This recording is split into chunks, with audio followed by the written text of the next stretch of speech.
Burns. Perfect.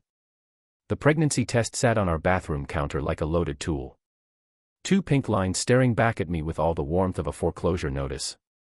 I picked it up with the same careful attention I'd give a live wire. You never know when something's going to shock the life out of you. Jenna, I called out, my voice echoing off the cheap tile we'd installed 3 years ago when we still pretended to be happy. You want to explain this? My name's Nate Callahan, and I'm an electrician, 38 years old, hands permanently stained with wire grease, and apparently married to a woman who thinks I'm as useful as a broken circuit breaker. I can wire a 20-story building blindfolded, but I couldn't see my own wife's deception if it came with neon signs and a marching band. Jenna appeared in the doorway, her blonde hair perfectly styled even at 7 o'clock in the morning. She worked in HR at Palmer Construction, the same company where I'd been pulling wire for 15 years. That's how we met. Actually, I was the blue-collar guy who made her laugh during her lunch breaks. She was the college-educated princess who made me believe I could be more than just another grunt with a tool belt. Oh, she said, glancing at the test in my hand. I was going to tell you tonight over dinner. Tell me what exactly. I set the test down carefully, the way you'd handle evidence at a crime scene. That we're having a baby or that you've been screwing Rick Palmer for the past 6 months. Her face went white, then red, then settled into the cold mask she'd been wearing around me for the better part of a year. Rick Palmer, son of the company owner, golden boy project manager, and the kind of guy who wore cologne that costs more than my monthly truck payment. How did your perfume changed? I said, leaning against the doorframe. Started smelling like his office. Then there were the late meetings, the weekend emergencies, and the fact that you haven't looked at me like you actually see me since last Christmas. Jenna straightened her shoulders, and I could practically see her switching into damage control mode. HR training kicking in. Nate, we need to talk. We do. Whose kid is it? The silence stretched between us like a high-tension wire. Outside, I could hear our neighbor Dom starting his truck. He worked the early shift at the plant. Normal people doing normal things while my world rewired itself around me. It's Rick's, she said finally. And we're keeping it. I laughed. Actually laughed because what else do you do when your wife tells you she's carrying another man's child and they've already made family plans? That's interesting use of pronouns considering I'm apparently not part of this equation. Don't be dramatic. Dramatic. I pushed off from the door frame and she took a step back. Good. She should be nervous. My wife just told me she's pregnant with her boss's kid and I'm being dramatic. Lady, you haven't seen dramatic yet. Our son Jack appeared at the top of the stairs. 13 years old and sharp as a tack. He had my dark hair and his mother's blue eyes. And right now those eyes were taking in the tension like a kid who'd learned early to read the room. Everything okay? He asked. Just fine, buddy, I said, forcing my voice level. Your mom and I are just discussing some changes. Jenna shot me a warning look. Jack, honey, go get ready for school. After he disappeared back into his room, she turned on me. Don't you dare involve him in this. Involve him, Jenna. You blew up his family. He's already involved. This doesn't have to be ugly, Nate. We can work something out. Rick and I, we want to do this right. Right. I stared at her. This woman I'd loved for 16 years, married for 14, and apparently never really known at all. What's right about any of this? She had the decency to look uncomfortable. I never meant for it to happen this way. But it did happen for months in our bed. No, never here. I wouldn't. Oh, well, that's considerate. Where then? His place, hotel. Rooms, the back seat of that fancy BMW he drives. You're being cruel. I'm being honest. There's a difference. I walked past her into our bedroom and pulled my old army duffel bag from the closet. Started throwing clothes into it with the efficiency of someone who'd packed for deployment more than once. What are you doing? Leaving tonight. I'll stay at Dom's until I figure out what comes next. Nate, please. We can talk about this like adults. I stopped packing and looked at her. Really looked at her. When did she become a stranger? When had I become invisible to her? You know what the funny thing is? I said, I actually wanted another kid. Been thinking about it for years. Just didn't realize I'd be raising one for you and Rick Palmer. That evening, I did two things. First, I filed for divorce. Then, I went out to Jenna's Honda and spent 20 minutes under the hood with my tools. Nothing dangerous. I'm not a psychopath. But when she tried to start it the next morning, all she got was a series of clicks and the kind of electrical failure that would require a very expensive tow to the dealership. Let's see Rick Uber her to the ultrasound. Dom's spare room smelled like motor oil and disappointment, which seemed appropriate for my new living situation. I'd been there 3 weeks when Rick Palmer decided we needed to have a intimate conversation. He cornered me in the parking lot after work, all 6 feet 2 inches of him blocking my path to the truck. Rick had the kind of build that came from expensive gym memberships and personal trainers, not from hauling cable through crawl spaces for 20 years. Nate, I think we should clear the air, he said, flashing that politician's smile he'd inherited along with his daddy's company. Clear the air. I set my tool bag down slowly. That's what we're calling it. Look, I know this is awkward, but Jenna and we're trying to do the right thing here for everyone. I had to admire the balls on this guy, standing there in his pressed khakis and company. Polo talking about doing right while he'd been doing my wife for half a year. The right thing, I repeated.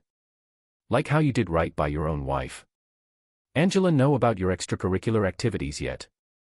His smile faltered just a little. That's different. Angela and I have been having problems for years. And now Jenna and I are having problems, too. Funny how that works. Don't make this harder than it needs to be, Nate. You're a good guy. But let's be honest, you and Jenna grew apart. She needs someone who can provide for her. Give her the life she deserves. The life she deserves.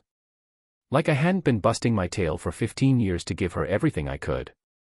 Like the house we'd bought together, the vacations I'd saved for, the nights I'd worked overtime to pay for her college classes. Like none of that counted because I worked with my hands instead of pushing papers around a desk. You're right, I said. She deserves someone exactly like you. Rick relaxed, thinking he'd won something. Poor bastard had no idea what was coming. That weekend, Palmer Construction threw its annual summer barbecue at Rick's house. Big shindig, whole company invited along with clients and city officials. Rick loved showing off his place. 3-car garage, in-ground pool, the works. I wasn't invited, obviously, but Dom was. And Dom owed me a favor. Rick's pride and joy was a restored 1969 Mustang Boss 429, cherry red with racing stripes. He'd spent 2 years and $40,000 making it perfect. Kept it in the garage like a shrine. Only brought it out for special occasions.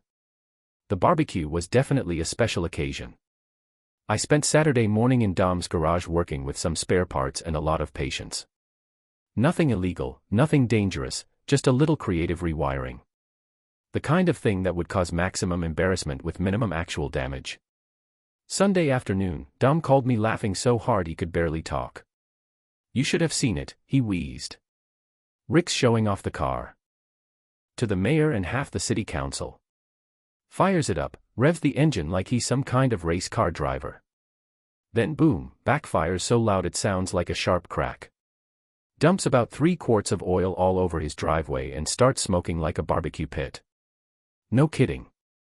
Gets better. The smoke alarm in the garage goes off. Sprinkler system kicks in, soaks everybody standing around the car. Rick's screaming about sabotage while the mayor's standing there dripping wet in a $3,000 suit. Sounds like a memorable party. Oh, it was. Especially when Jenna announced to everybody that she and Rick are having a baby. That stopped my laughing. She did what? Big announcement. Had Rick standing next to her with his arm around her waist. Both of them grinning like idiots while his car is still smoking in the background. Real classy timing. After Dom hung up, I sat in his kitchen drinking a beer and thinking about the life I'd built and lost. 16 years with Jenna and she announces her pregnancy with another man at a company party like it's some kind of celebration. Like I never existed at all. My phone buzzed. Text message from a number I didn't recognize. Heard about the car. Nice work. We should talk. Angela Palmer, Rick's wife. This was getting interesting. I met Angela at a coffee shop downtown the next evening. She was smaller than I'd expected, maybe 5 feet 4 inches with auburn hair and the kind of sharp intelligence that comes from years of dealing with entitled men. "You sabotaged Rick's car," she said without preamble. "That's a serious accusation. It's also impressive. I've been wanting to take a baseball bat to that thing for years." She stirred her coffee slowly. "How long have you known about Rick and Jenna?" "Few months." "You longer." "Rick's not as smart as he thinks he is. Leaves his phone lying around. Works late on nights when I know there are no projects running." She looked up at me. "I hired a private investigator 3 weeks ago. Find anything useful?" She slid a manila envelope across the table. "Photos, hotel receipts, credit card statements. Rick's been using company funds to pay for their little romantic getaways." "That's fraud." I opened the envelope and flipped through the contents. Rick and Jenna going into the Marriott downtown. Rick's company credit card paying for dinner at expensive restaurants I'd never been able to afford. Receipts for jewelry that I'd never seen Jenna wear at home. "What do you want from me?" I asked him. "Help. Rick's got his daddy's protection at the company and he's got money for lawyers. But he's also got enemies. People who are tired of watching him coast by on nepotism while better people do the real work. People like me. People exactly like you." She leaned forward. "I want to destroy him, Nate, completely. Take away everything he thinks makes him special. And I think you want the same thing." I closed the envelope and handed it back to her. "I'll think about it." But I was already thinking about it, about Rick's smug smile in the parking lot. About Jenna announcing their pregnancy like it was some kind of victory. About 15 years of loyalty to a company that would probably side with the boss's son over the guy who actually knew how to do the work. Yeah, I was definitely thinking about it. 6 years later, I was a different man living a different life. The divorce had gone through without too much drama. Jenna got the house. I got my freedom and a hefty chunk of debt. I'd left Palmer Construction and started at my own electrical contracting business, working mostly residential jobs and small commercial projects. The money was better, the hours were mine, and I didn't have to pretend to respect people who didn't deserve it. I'd also remarried. Jess was a nurse at the local hospital, 5 years younger than me, with red hair and a laugh that could light up a room. She was 8 months pregnant with our first child together. And for the first time in years, I actually looked forward to coming home. The call came on a Tuesday evening while Jess and I were watching television. Unknown number which I usually ignored, but something made me pick up. "Nate." The voice was shaky, desperate. It took me a second to recognize it. "Jenna, I need to talk to you. It's about Jack." Jack, my son, or the kid I'd raised as my son for 13 years before Jenna blew up our family. He was 19 now, a sophomore at the community college, and I hadn't spoken to him since the divorce. Jenna had made it clear that Rick was his father figure now, and I'd respected that boundary, even though it ended me. "What about Jack? Can you meet me, please? It's important." Something in her voice, fear maybe, or desperation, made me agree. We met at a diner on the outskirts of town, the kind of place where the coffee was strong and the clientele minded their own business. Jenna looked rough. The polished HR professional I'd married had been replaced by a woman with dark circles under her eyes, cheap clothes, and the kind of nervous energy that comes from too much stress and not enough sleep. "You look good," she said as I slid into the booth across from her. "You don't." "What's going on, Jenna?" She wrapped her hands around her coffee cup like she was trying to warm herself from the inside out. "Rick and I broke up 2 years ago." "Sorry to hear that." I wasn't. But politeness is a hard habit to break. He never wanted to be a father. The whole time I was pregnant, he kept talking about how the baby would change everything. How he wasn't ready for that kind of responsibility. Then after Jack was born, she shook her head. He tried, I guess, for a while, but he resented having to support us. Resented the way a baby changed our relationship. And now he's engaged to his secretary. 24 years old, no kids, no complications. She laughed bitterly. Funny how history repeats itself. I waited. Jenna had always been dramatic, but she hadn't called me after 6 years of silence just to complain about Rick Palmer's commitment issues. Jack's been asking questions, she said finally. About his father. About you. I'm not his father, Jenna. You made that very clear. That's just it. She reached into her purse and pulled out a folded piece of paper. I had blood work done last month. Jack needed it for a physical and the results showed something I didn't expect. She handed me the paper. Medical lab results. The kind of technical jargon that meant nothing to me until I got to the bottom line. Blood type AB negative. So Rick is type O positive. Nate, he can't be Jack's father. The words hit me like touching a live wire. What are you saying? I'm saying I lied. 6 years ago when I told you Jack wasn't yours, I lied. Tears were running down her face now. I was so angry, so caught up in the fantasy of this new life with Rick. I thought if I could just cut you out completely, make a clean break. I stared at the lab results, trying to process what she was telling me. You're saying Jack is my son. I'm saying I don't know, but the blood work suggests it's possible. More than possible. The diner suddenly felt too small, too hot. I needed air, space to think. Why are you telling me this now? Because Jack needs help. We need help. She leaned forward, desperation making her voice crack. Rick stopped paying support when we broke up. I've been working 2 jobs just to keep us afloat. And Jack's talking about dropping out of school to work full-time. He's a smart kid, Nate. He deserves better than this. So, you thought you'd come crying to your ex-husband, the one you destroyed. I thought I'd tell the truth to the men who might be my son's father. I stood up, threw a $5 bill on the table. Get a DNA test, Jenna. If Jack is my son, we'll talk. If he's not, don't call me again. The DNA test took 2 weeks. 2 weeks of sleepless nights of just asking questions I couldn't answer, of wondering if the kid I'd loved and lost was actually mine.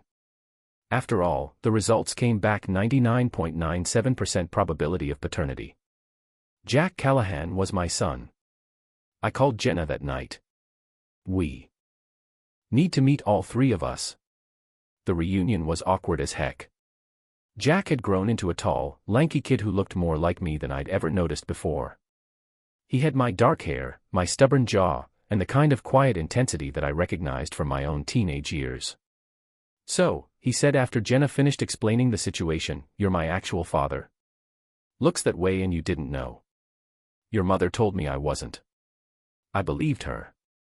Jack looked back and forth between us processing. This is pretty screwed up. Yeah, I said it is. Are you mad at her? I mean, I looked at Jenna sitting there trying to disappear into the couch cushions. Was I mad? I'd been furious for 6 years, but now I just felt tired. I'm disappointed, I said finally. But mostly I'm sorry I missed so much of your life. Jack nodded slowly. Me too. That was the beginning. Over the next few months, Jack and I started building a relationship.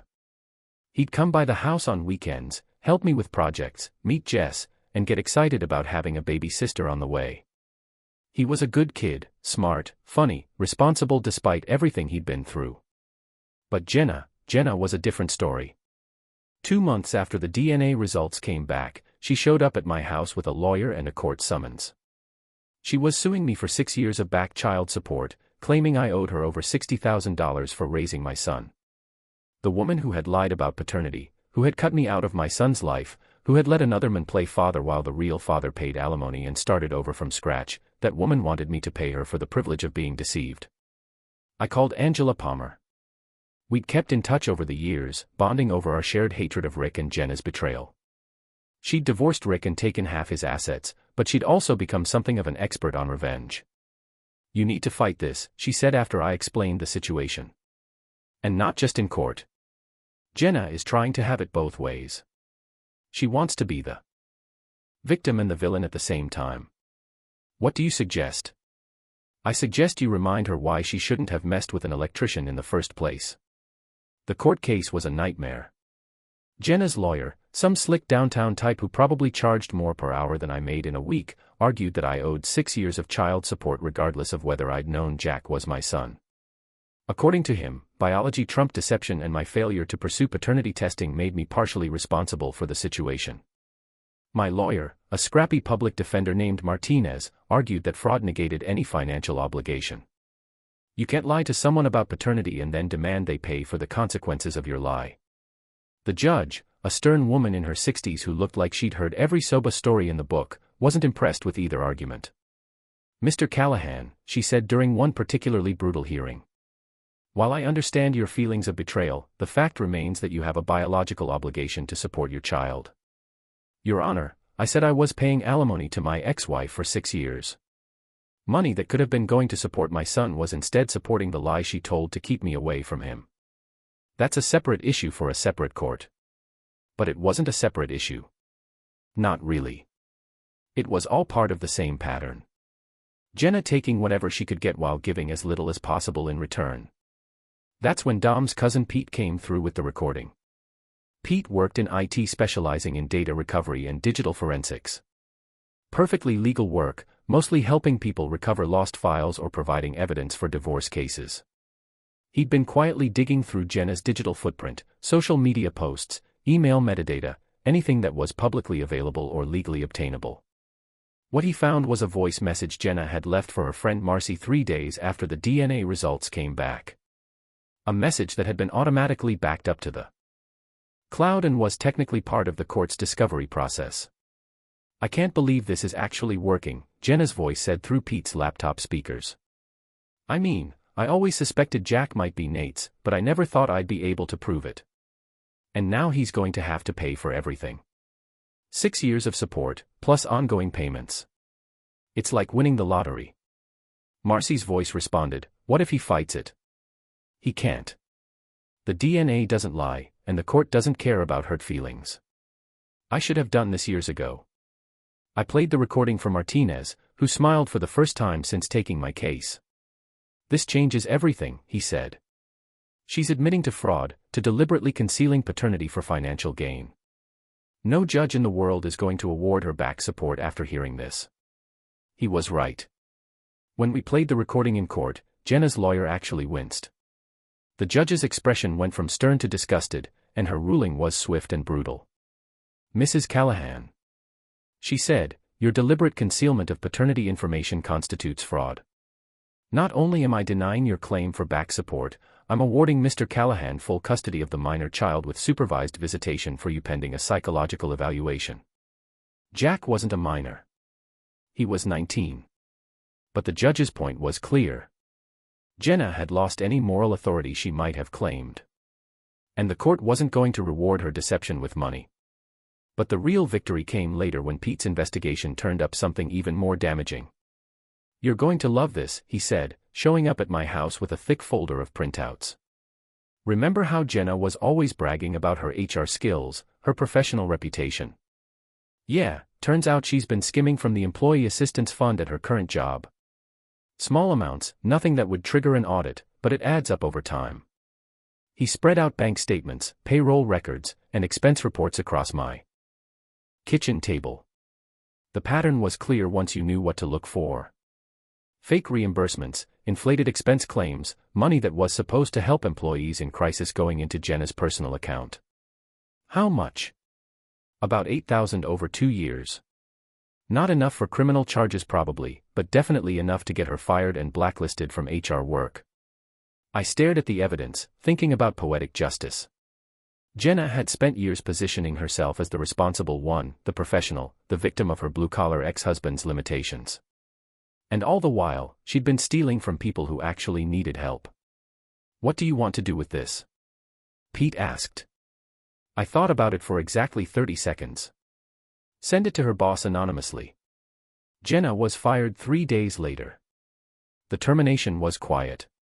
No criminal charges, no public scandal, just a pink slip and a notation in her personnel file that would make her unemployable in any HR position for the rest of her career. She called me that night screaming and crying and threatening to sue me for harassment. "You can't prove I had anything to do with it," I said calmly. "I know it was you." Maybe you should have thought about that before you tried to steal money from me and my son. I never stole anything from Jack. No, you just stole 6 years of his life from me and tried to steal $60,000 on top of it. She hung up, but she called back an hour later. And an hour after that, by the fourth call, I'd stopped answering, but I listened to the voicemails, each one more desperate than the last. Each one revealing a little more of the person she'd become. The final message was the most honest thing she'd said in years. I know you hate me, Nate. I know I deserve it, but please don't let Jack suffer because of what I did. He's a good kid and he needs his father. She was right about that much. Jack was a good kid and he did need his father. But he also needed to understand that actions have consequences and that the people who claim to love you can sometimes hurt you the most.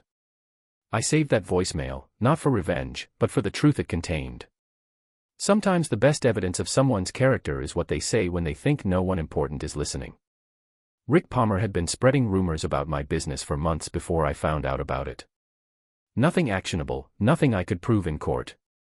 Just whispered comments about my work quality, my reliability, my emotional instability following the divorce. The kind of character assassination that happens in small towns where everyone knows everyone else's business. I might never have discovered it if Angela hadn't tipped me off. She still moved in the same social circles as Rick. Still heard the gossip and the casual cruelty that passed for conversation among the professionally successful. He's telling people you're unstable, she said over coffee at our usual diner. Claims you've been harassing Jenna, that you're bitter about the custody situation and taking it out on anyone connected to Palmer Construction. Custody situation. He's still telling people Jack is his son. Even after the DNA test, even after the court ruling, he's claiming you manipulated the results somehow. I set down my coffee cup carefully. Is that what he's telling his new fiancée? Among others, he's also telling potential clients that you're unreliable, that you cut corners on safety, that hiring you is a liability risk. Angela leaned forward. It's affecting your business, isn't it? It was. 3 jobs canceled in the past month, all without explanation. A contract with the school district that had suddenly gone to a competitor despite my lower bid. Phone calls that went unreturned. Emails that disappeared into the void. What do you think I should do about it? Angela smiled. And for a moment, I remembered why Rick had been so afraid of her during their divorce. I think you should remind Rick Palmer why electricians are more dangerous than project managers. The plan took weeks to set up. Rick had moved into a new condo downtown, one of those luxury high-rises that catered to young professionals with more money than sense. He'd also bought himself a new toy, a 60-inch smart TV with a surround sound system that he'd been bragging about on social media. Rick had always been a show-off, and his new place was no exception. He'd thrown a housewarming party, invited half the town, and spent the evening giving tours of his smart home setup. What he didn't know was that his fancy new entertainment system had a security vulnerability that any competent electrician could exploit. The beauty of modern technology is that everything's connected. Smart TVs, wireless speakers, home automation systems, they all run on networks that can be accessed if you know what you're doing. And after 20 years of working with electrical systems, I definitely knew what I was doing. I waited until Rick's next big social event, a Super Bowl party that he'd been promoting on Facebook for weeks. Half the town would be there, including several people with smartphones and social media accounts. At exactly halftime, when everyone was gathered around Rick's Pride and Joy television, the system activated. Instead of the game, Rick's guests were treated to a crystal-clear recording of Jenna's voice from 6 years earlier. I'm pregnant and it's Rick's. We're keeping it. But that wasn't the best part. The best part was what came next. A recording I'd made during one of Rick's intimate conversations where he'd bragged about taking Nate's wife and how some men just can't hold on to what they have. The audio played through every speaker in the condo, impossible to ignore or turn off. Rick frantically tried to shut down the system while his guests stood there in stunned silence, listening to him brag about adultery and mock the men whose family he'd destroyed. The whole thing was live-streamed on Facebook by at least 3 different people. By Monday morning, the video had been shared hundreds of times, complete with commentary from people who remembered the original drama and were delighted to see Rick Palmer finally get his comeuppance. But I wasn't done. Pete's investigation had turned up something interesting about Rick's expense account habits. Even after leaving Palmer Construction to start his own consulting firm, Rick had been padding his bills and inflating his costs. Nothing technically illegal, but definitely unethical and definitely something his clients would want to know about.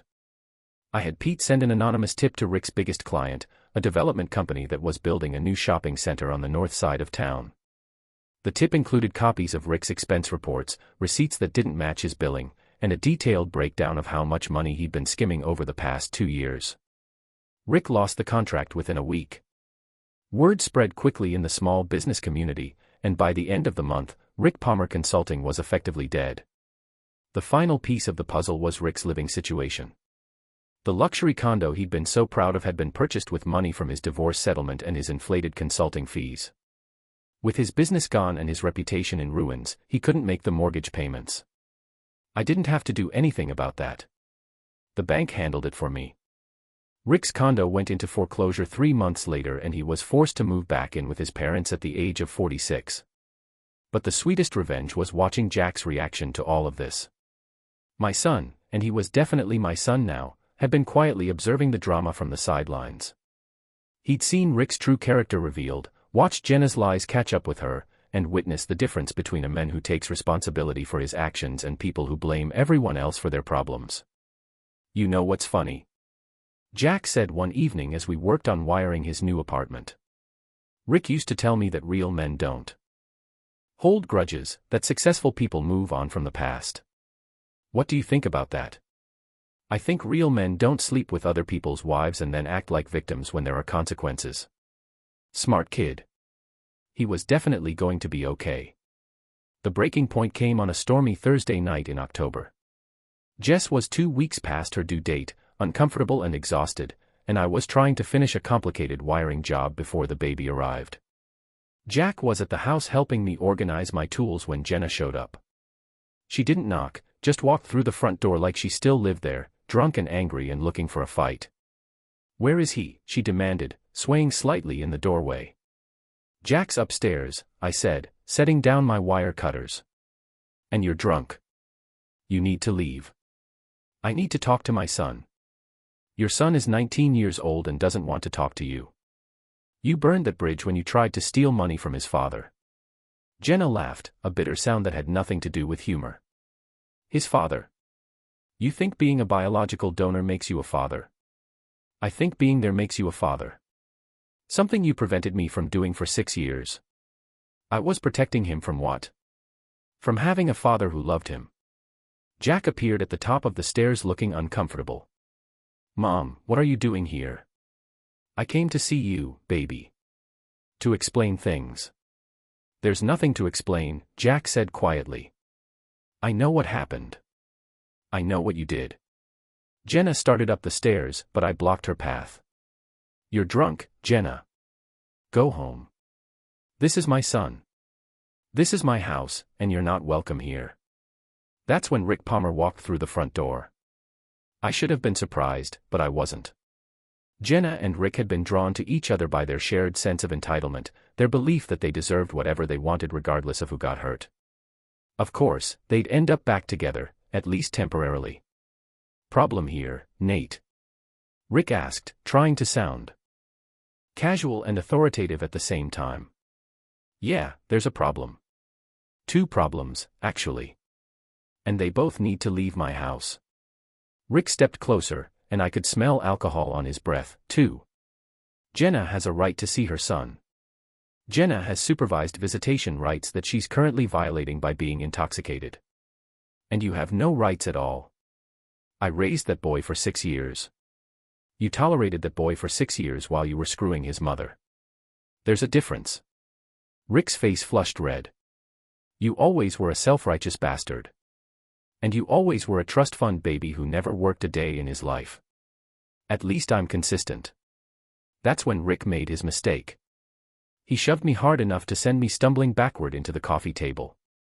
I've been in enough fights to know that the first rule of self-defense is to control the environment, my house, my rules, my advantages. I led Rick through the living room toward the garage, letting him think he was chasing me, letting his anger override his common sense. Jenna followed, screaming at both of us to stop, while Jack called emergency from the top of the stairs. The garage was where I kept my serious tools, including a few items I'd been experimenting with for a home security system. Nothing dangerous, nothing that would cause permanent harm, just some creative applications of electrical theory. Rick cornered me near my workbench, threw a wild punch that I easily dodged. He was soft, out of shape, used to intimidating people with his position rather than his physical presence. "You think you won," he panted, throwing another ineffective punch. "You think destroying my business makes you some kind of hero?" "I think actions have consequences," I said, backing toward the center of the garage. "Something you never learned." Rick charged at me, and I stepped aside, letting his momentum carry him onto the section of floor I'd been working on. The modified electrical mat activated with a low hum, sending a mild but startling shock through his feet. Nothing dangerous, about the same voltage as a dog training collar, but enough to drop him to his knees. "What the heck?" "Wireless electrical system," I explained, holding up the remote control. "I've been working on it for home security. Non-lethal, but very effective." Rick tried to stand up, got another mild shock, and decided to stay put. Jenna appeared in the garage doorway, took one look at Rick kneeling on the floor, and started laughing hysterically. "This is perfect," she said. "This is absolutely perfect." The great Rick Palmer, brought down by a blue-collar electrician. "Shut up, Jenna." Rick snarled. "Why should I? You promised me everything would work out. That we could get Jack back. That we could make Nate pay for humiliating us. And look at you now on your knees in his garage." That's when I realized the truth. This wasn't a coincidence. Wasn't a drunken impulse. Jenna and Rick had planned this. Had come here together with some kind of scheme to take Jack away from me. What was the plan? I asked. Provoke me into doing something stupid. Get me arrested so you could claim I was unfit. Jenna's laughter died. It would have worked if I hadn't what? If I hadn't been smarter than both of you. And if I hadn't learned from the last time you tried to destroy my life. Police sirens wailed in the distance, getting closer.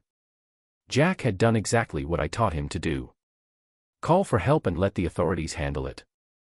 Here's what's going to happen, I said, looking back and forth between Rick and Jenna. The police are going to arrive, and they're going to find you both intoxicated and trespassing in my home. Rick's going to have to explain why he attacked me in my own garage, and Jenna is going to have to explain why she violated her supervised visitation order. Rick tried to stand again, got another shock, and gave up. You can't prove anything. I don't have to prove anything. I have witnesses, security cameras, and a house full of evidence that you came here looking for trouble. I held up my phone, which had been recording the entire confrontation, plus about 10 minutes of video that's going to look really bad in court. The police arrived 5 minutes later, followed by an ambulance that Rick didn't need, but accepted anyway. Detective Sarah Polk, a no-nonsense cop I'd known since high school, took statements from everyone and reviewed the security footage. Self-defense, she concluded after watching Rick throw the first punch. Though I have to say, Nate, that floor thing is pretty creative. Home security system completely legal. I'm sure it is. She turned to Rick and Jenna, who were sitting in the back of separate patrol cars. These two are going to spend the night in jail. Trespassing, public intoxication, assault. Should give you some peace and quiet. After the police left, I found Jack sitting on the front porch looking shell-shocked. You okay, son? Yeah, I think so. That was pretty intense. Your mom and Rick, they're not bad people exactly. They're just selfish people who never learned that their actions affect other people. Jack nodded slowly. Do you think they'll leave us alone now? I looked out at the storm clouds rolling across the sky, lightning flickering in the distance. I think they finally understand that some people fight back when you push them too far. Jess appeared in the doorway, one hand on her swollen belly. Is it over? Yeah, I said, putting my arm around her. It's over. And it was. Rick Palmer moved to another state 6 months later, chasing a job opportunity that probably wouldn't work out any better than his previous schemes. Jenna got sober, got counseling, and eventually rebuilt some kind of relationship with Jack. Not the mother-son bond she'd lost, but something honest and adult and real. As for me, I learned that revenge isn't about getting even. It's about making sure that people who hurt you understand the consequences of their choices. It's about protecting the people you love and building something better from the wreckage of what came before. Jack graduated from college 2 years later with a degree in electrical engineering. My daughter Sarah was born healthy and beautiful, and she adores her big brother. My business is thriving. My marriage is strong, and I sleep well at night knowing that I fought for what mattered and won. Sometimes the good guys actually do win. You just have to be willing to fight dirty when the situation calls for it. Standing on my front porch that night, watching the lightning illuminate the sky while my family slept safely inside, I finally understood what real victory looks like. It's not about destroying your enemies. It's about building a life so good that their opinions don't matter anymore. The storm passed, the sky cleared, and I went inside to check on my family. Tomorrow would bring new challenges, new opportunities, new chances to prove that a man who knows how to work with his hands can build something that lasts. If you enjoyed the story, like, share, and subscribe for more.